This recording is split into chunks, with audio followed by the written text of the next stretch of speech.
Okay, once again, ladies and gentlemen, we're back with the PrimeTime Podcast. I'm your host, Dan Ramm. Conspicuous but not missed by his absence is Long Island's own Mark Zim. However, I do have two guests with me on the line here, two very special guests. One has been a guest previously on the PrimeTime Podcast. That is none other than Sgt Cash. Good to be here, Dan. Your second time around, huh? Hey, I'll take whatever I can get. So now, a second guest that we got on. Really excited to have this guy back with us. Was with us for the first era of the BBWF, and then the second era beginning 2016 with the primetime version of the BBWF. Jax Benetto. That's right, I am still here. Can't get rid of me. I'm the cockroach of BBWF. Cannot get rid of me. You know what? That is true. You've been around. Your first event with us was 2006. You, I mean, if you've heard the show before, I know you're a very busy guy, but if you've heard the show before, Zim and I, we do pull back the curtain a lot on the show, obviously, talk about the good stories from the past. You, like Zim, started out refereeing an event, and That's right. it was actually no love lost. Yep. Your first encounter, your first match, I believe then was at Battlemania. Sounds about right. Yeah. Do you recall who your opponent was? I'm trying to remember. Well, let me, if I could refresh your memory, because 14, however many years. Scorpion? it was Green. It was Green Scorpion, and It was Green Scorpion, right? Okay. you know, so Cash. I don't know if you ever saw this footage, but you know, here's Jax Benetto making his debut, first match. Already got a lot of stuff going on, like high flyer. I don't even want to remember that. And here it comes. Green Scorpion loses his pants, literally, and like wardrobe malfunction. Here's the indication how this match is gonna go. It was. I mean, I know Red Scorpion was down there trying to assist. The ref was trying to assist. They eventually got his pants back on. I think you hit a dive over the ropes onto both the Scorpions. Yep. Green got back in the ring and the pants went down again. So, Yep. I mean, needless to say, the victory was a no-brainer. It was pretty simple for Jax Benetto to pick up the win in this one. It wasn't the people in the front row who got up close and personal view. Pants hitting the floor. I remember you saying to someone in the crowd, "Shut up, ho," or "2 cent ho," and it was actually the Mac's mother. I remember that. And then from there, we went into No Exceptions, in which you became aligned with Double A and the Marvelous One and the Demon and the faction known as Revolution. Yeah, they paid good money. And you had some great matches along the lines with the BBWF, but one of the matches that sticks out in my mind is when you took the Intercontinental title. You actually pinned a guy who is now on our roster, who was with the BBWF, left wrestling completely for a couple years due to personal reasons, and came back, and he's actually doing quite well. You pinned Ray Calitri for. That's right. I'm gonna go to my grave with that one. Oh yeah, without a doubt. I remember he scooped you up. I think you caught him with a sunset flip, rolled him up right there, and you got him for the 1, 2, 3 for the title. That was. Yeah. And that was your second. That was your second title with the BBWF, because you were the United States champion for a while, I believe. Yeah. Right. I'm basically the Chris Jericho of BBWF, where I am like the king of mid-card titles. but you held him well, man. I mean, mid-card title, I've had it. The only problem, and Cash, if you had been around back in the day in primetime, the problem was if you were a mid-card title holder, like U.S. champion Intercontinental, in the case of like Jax Benetto and Double A, your opponents were, lack of a better term, misfits. You had the Scorpions, you had the Hot Commodity, the Di Tommaso. You had just a wild card of nut jobs that chased around. It was crazy. Sounds like if the 24/7 title had actual like clout, that's what it was. Yeah, I would agree. I definitely would agree. Now, what was good about the 2016 era is that you got right back involved with Primetime, with the show. You were there from the start when we started recording. with over at ECPW. Now, you meet a guy like Sgt Cash, Ken Reedy, Michelle. Of course, Zim comes back with his cohort, the distinguished Wakamba, and everybody else. What was your impression of the return of BBWF and then the transition into primetime? Well, I thought it was an upgrade for sure. Right. Like, definitely an upgrade from my first run. Mm-hmm. And I was glad that we had a place that we were able to call a home and get a lot of good content done. Right. We were there a lot, as opposed to the first run where it was, every once a couple of months we would do something. And there's no, it's like, oh, great, I gotta get this rust back off of me. So it was definitely an upgrade to everything, the sets, recording, the talent, all that. It's definitely an upgrade to it. I had a much better time with it.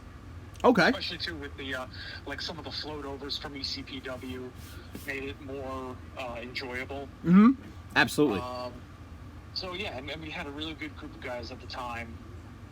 Really, putting the work in, and at the time we had Roddy E kind of leading the ship, which between him and Nunzio was giving us some credibility, which is fantastic. Even though it was from his Roddy E before it was Robert Stone, still he had his time on TV, and it gave us a good name to put on the card for people to go, oh, somebody who I've seen on TV is going to be there. So it definitely made me feel like, all right, I'm actually in something that isn't just a group of guys futzing around. So I had a much better time the second go around than I did the first, for sure. Even though I was way more active in the first, right, way more fun the second time. Right. Now, Cash, you kind of shared the same sentiment about when you first got involved with us, right? Well, absolutely. For me, it was a real exciting time, especially moving from IWF to ECPW to the BBWF. I was doing a lot at the time, and you had this whole fresh, hungry roster just waiting, chomping at the bit, and it was great, week in, week out to get in there, mix it up. I thoroughly enjoyed the time I had. Now, what I found to be ironic too is that myself, Double A, the original BBWF, Jax, the Dragon, everyone, we started out in the original IWF building in Woodland Park.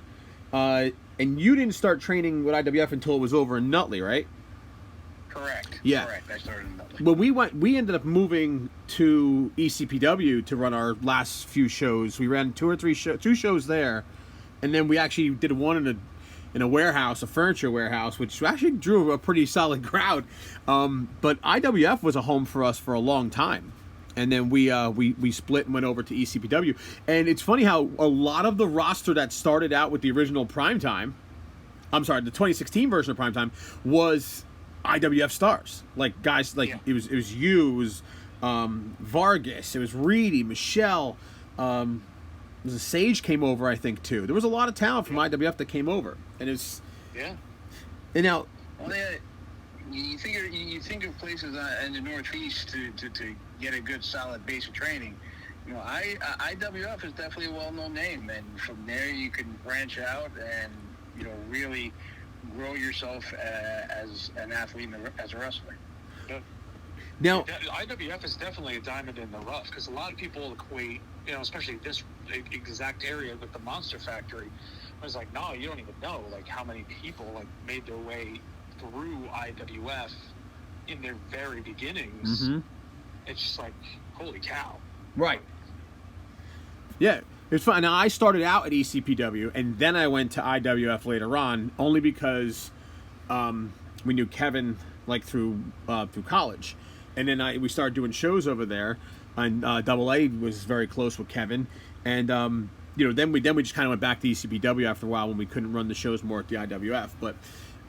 Coming full circle, I mean, the combining of the IWF talent with the BBWF era, so to speak, I actually think that a lot of the talent, to me, it's very easy, and I think we've had this conversation with Ken. I don't know if we did it with you guys, but here, Jack, let's try this.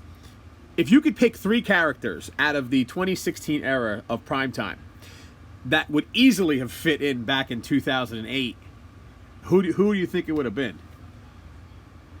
Oh, wow.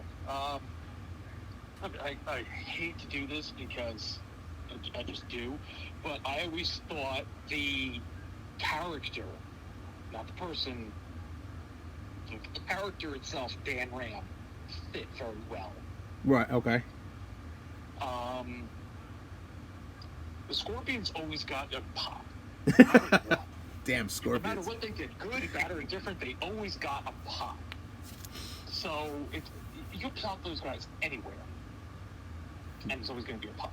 Right. I'm trying to remember that the 08 era is like such a blur. Well, flip it around. I mean, think about the 2016 era and bringing that back to 08. True. Belitri, I gotta throw Belitri in there. Mhm. That kid has really like just skyrocketed from like when he first stepped foot in with us to where he is now. I'd have to say him. True. Definitely. You know? I could have. Even though you know he and I go back and forth forever, I got to give the credit where credit's due. That kid really just came way further than when he started. And you know what? I'm even going to throw a little bit at Sarge over here. Sarge has been a hell of a bulldog in that ring. Right. He could have really laced it up with a lot of those like real like brawly guys that we had. Joe from back in the day. You remember what I'm talking about? The big dude. Yes. He was. Where do we meet him? I think IWF, right? Wasn't he training there or something? It might have been IWF. I just remember like he was the one out of the whole group of that 08 era that I was like, that dude looks like he could be on TV. Right. He's got the build and all that. His head wasn't there, but You're not talking about. You're talking about the Mac. yeah. Oh, Joe Mack. Yeah. All right. Yeah. Joe Mack. Joe Mack. Yeah. He had the ability, but yeah, like we talked about him, is that he could have fit in very nicely. He had the moves. I just don't think it was hard to tell the story. You know, like, Yeah. and that's why we put him with Zim, because he was great in the ring. He had the build, he had the moves, but he didn't know his storytelling and promos were not his strongest suit. He was like almost like the Goldberg kind of thing. Well, no. Goldberg can still talk. That's He's true. more like the Warlord. Yeah, the Warlord's a much better analogy. 100. Yeah, but actually true.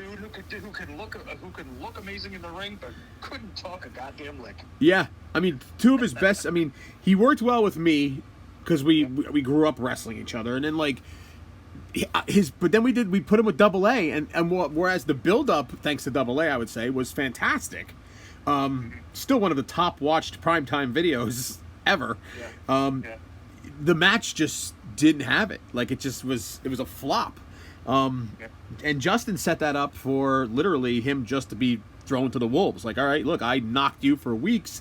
It's time for me to get my ass kicked, and it fell flat. It just really fell flat. So now, both of you, now the cat's out of the bag. Obviously, Primetime Wrestling is back. Okay, it came back in a very crazy way. I had just been at ECPW, and I was talking. Come back in a normal way? No, it hasn't actually. No, well, Zim actually. It's like herpes. Zim was actually waiting until. Primetime is like herpes. You think it's like, all right, I'm done with that. Next thing you know, why do I itch? Right. Oh, Dan's calling me. That's right. It's you know what? I guilty as charged.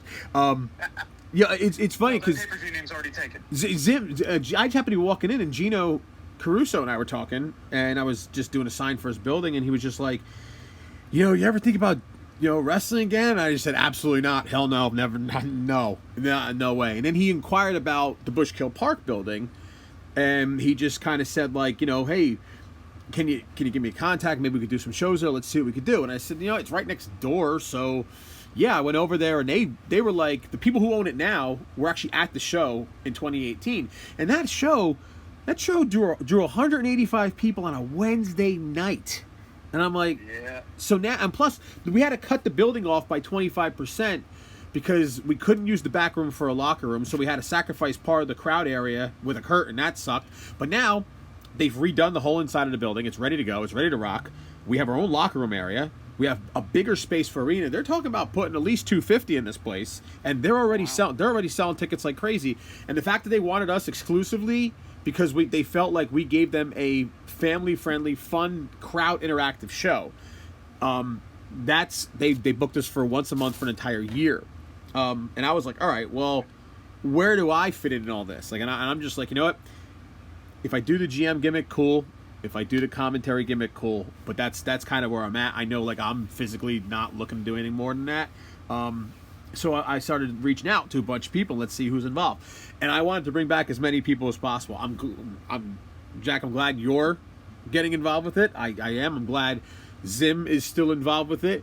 I have a feeling that if we're able to get one more of the originals back, it's definitely going to be AA, but it's going to be hard.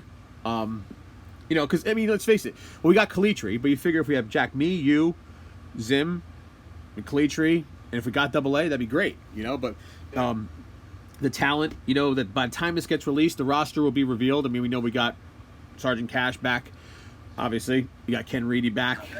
We got Michelle D back. Nunzio's going to be with us. We got a nice little roster that's building.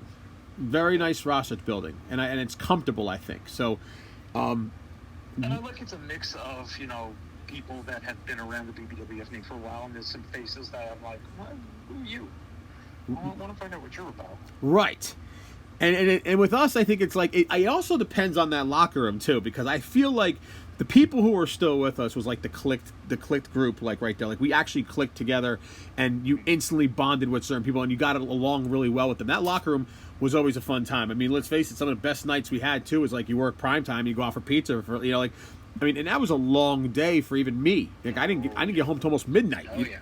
And it's Wednesday. I mean, like Jack, I'll do an old school. It isn't like 2003 when we were at Pub 46 on a Wednesday night till 2 in the morning, 4 in the morning, whatever. Like I'm 45 now. Like this is like those were long nights But and that doesn't even count putting a ring up and down. That ring stayed there. Right, exactly. And it's still long. Right, and it's funny because I always reference. I tell Cash all the time. I reference like the pandemic stuff. I was like when everything shut down and wrestling was in like these empty buildings and stuff. I was ready to just start tweeting out and say, "Does anybody need me to come back and show them how to do an empty arena match? Like I could show you. Like come on guys, toughen up here." If there's one thing you can say and hold high is that you can say that PrimeTime outlasted Ring of Honor. Right? Yeah, right. Seriously, wow. at this point we can. At this point, we can. Ouch. It's fun. Yeah, no, we did. I mean, hey, look. We took a big gamble with what we were doing. I mean, financially, it was a big gamble, like I said. But if it had paid off, hell, we were doing things that no one else was doing. I mean, Christ, we had Ryback in a building with maybe not even 60 people in the crowd. But everybody got paid. Everybody did it. We had a Rumble with 60 guys on the whole roster. It was a hell of a game. It was nuts. But I mean, some of the craziest things and the most biggest successes come out of like risks. So you had to take it.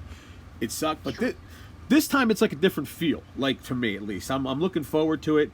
I feel like it's easier to put it together. We got sponsors this time around, which is really good. From Cash, what are you looking forward to most about coming back to PrimeTime in January? Well, I gotta say, I'm looking to prove something for me personally. I'm looking to prove something to myself. I'm looking to prove something to everyone else that I still have some juice in the tank and something to give to the wrestling world. I'm coming off a big victory from a big victory against Captain Payne from ECPW fame, and that was a pretty hard fought win. And I'm even making some appearances back in IWF. So I was sidelined for a year with a shoulder injury. The shoulder feels good. I'm back, and I'm ready to really move forward with whatever competition gets put in my way. So now, here's one thing I'll ask you again. So now, on the roster, when you look at the roster and you look at the guys that are on it, the guys who were the main focus of PrimeTime, we got a lot of newcomers here, but you're kind of like a veteran in PrimeTime now. So, there's one thing you have not clearly gotten your hands on in PrimeTime Wrestling. So this is your chance right now, man. So I mean, you got to have. I'm assuming you got your eyes on that no matter what. absolutely. Look, I had a lot of wars in BBWF, especially with, obviously with one Mr. Ken Reedy there. Right. But while that was always interesting, the ultimate goal, the mission was the heavyweight championship, and that was always the mission. I got sidetracked, I'll admit that. But I'd like to say this time around I'm a little bit more focused. And you do have some budding talent that will be revealed by the time this airs. And look, whoever I'm stepping in the ring with, I'm ready for a fight. And I'm ready to get the mission accomplished. Excellent. Jack, so now, putting you on the spot, where do you see yourself this time around? I mean, do you have that itch to get back into the ring and compete? Or are you more, are you going to be like, you're going to be sitting next to me? I mean, where do you want to see this go for you? Well, ever since you gave me the call, my mind instantly went to, okay, if I'm doing this, what are chapters that I need to finish writing? And what do I see in front of me to be chapters that I want to start? Mm-hmm. Something new that I want to sink my teeth into. There are a couple of things that I want to finish. I feel like I never got my fair shake at really losing that primetime title. Right. Because I was the first one to get that primetime title, and I lost it in a fatal four-way. Mm-hmm. Wasn't even in the ring when the finish happened. That's true. And I never, ever got a rematch. Interesting. Ever. That's true. So I'm still a little sore about that. Okay. I'm not saying that I'm only going to focus on that and that's it. I'm not also saying that I'm going to be full-time in that ring, because seeing as how, I've been with PrimeTime BBWF for how long I've been with it now, I'm no spring chicken anymore. I think maybe it's time that I also focus some attention on, I'm going to say maybe 2 people have caught my eye that I would like to kind of manage, coach, enlighten on what to do in this BBWF pool. Interesting. Not going to say who. Not going to say who. It may or may not include the present company. Right. Okay. But 2 people have been on my mind that I want to kind of tie myself with. Interesting. And there is one thing that has eluded me the entire time that I've been in BBWF, and I've almost accepted the fact that I'm never going to get it. And I don't know how I feel about that. Okay. And it's not even the World Championship. All right. Honestly, if that world title ever comes my way, great. But that's not even the one thing that's ever really been on my plate that I've wanted, that I've never been able to have, and I'm laying that down right now. And if you're gonna put me on the spot, I'm gonna put you on the spot too. Was that match one-on-one with Dan Ramm? Damn it! Man, wow. Well, I mean, 2006. Yeah, we were supposed to. That's right. I never got a one-on-one with Dan Ramm. We were supposed to, and then we had to change everything. Please tell me why that didn't happen, man. Well, if I'm going to bring up things, we had to change the whole scenario because somebody quit and then didn't want to be on it, and then that was that.